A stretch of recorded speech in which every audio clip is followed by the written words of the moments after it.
तो ने रुख कर लिए हमारे घर का। तज़ीन ने तो मैं कहीं का नहीं छोड़ा। मुझसे वादा करो कि तुम मुझसे शादी नहीं करोगे।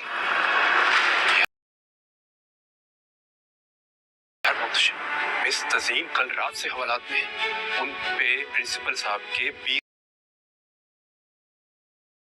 लाख रुपए चोरी करने का इल्जाम है। लेकिन तुम्हारे पास ये 5 लाख रुपए कहाँ से आए तज़ीन? उधार लिए थे मैंने। किससे? मोहतशम ने।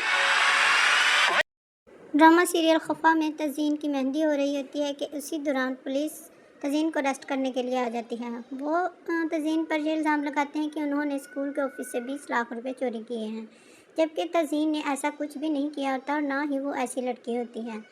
उसको ये नहीं पता होता कि कौन उसके ख़िलाफ़ प्लानिंग कर रहा है, मगर ये मुहतशिम का भाई ज़नियान जो है वो उससे अपने थप्पड़ का बदला लेने के लिए उसको इस ब्लैकमेलिंग में फंसाता है और उस पर चोरी का इल्ज़ाम लगाता है।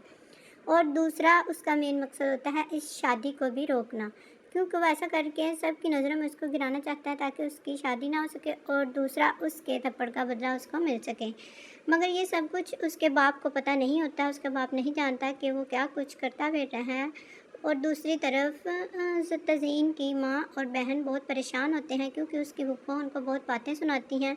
और दूसरी तरफ अरीशा के ससुराल वालों का भी उन्हें डर होता है कि अब कहीं वो भी उनसे रिश्ता ना तोड़ दें, क्योंकि वो अब शायद कुछ और सोचें कि इतनी बदनामी के बाद कि उस घर की बेटी ने चोरी की है और उसके केस में वो पुलिस में है, तो अब वो हमसे रिश्ता नहीं रखेंगे।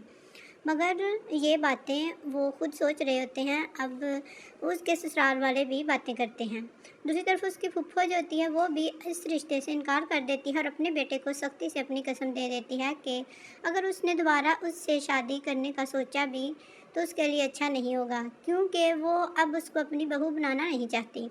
और वो अपने बेटे को भी समझा देती है कि वो अब उसकी बहू बनाने के लायक नहीं है। मगर तज़ीन को कोई भी समझ नहीं रहा होता, क्योंकि वो किसी से हेल्प भी नहीं लेती और चोरी करना तो बहुत दूर की बात है। मगर ये सारी प्लानिंग मुहतशम के छोटे भाई की है, जो कि उसने सिर्फ़ उससे अपना थप्पड़ का बदला लेने के लिए की थी। मुहतशम को भी इस बात का स्कूल से पता चलता है कि मिस तज़ीन को चोरी के इल्ज़ाम में गिरफ़्तार कर लिया गया है। जब उसको ये पता चलता है तो वो शॉक्ड होता है कि वो ऐसा नहीं कर सकती और उस पर ऐसा इल्ज़ाम क्यों लगाया गया है। फिर वो तो मिस तज़ीन से मिलने के लिए जाते हैं और उनसे कहते हैं कि हम आपकी पूरी हेल्प करेंगे।